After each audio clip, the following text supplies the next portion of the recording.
Hello there viewers, in this video I'm going to teach you how to use the cosine rule to find the missing side of a given triangle, especially when the two sides are given and the corresponding angle. So let's take this example. The first thing we're going to do is to label the sides. This angle is opposite to this side, so we call it small letter A.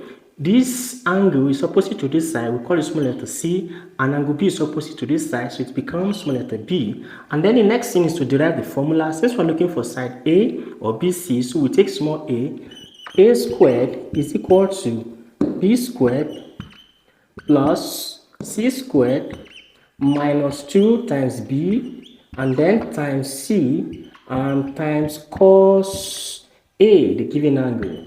Now let's just plug in the given numbers. So a squared is equal to b squared, which is 6 squared, plus c squared, which is 4 squared, minus 2 times 6 times 4, and then times cos 60 degrees. So a squared is equal to 6 squared is 36 plus 16 minus 2 times 6 is 12 times 4 is 48. Then cos 60 degree is 0.5. So a squared is equal to 36 plus 16 here is 52, and then we have minus 48 times 0.5 is going to be 24, right?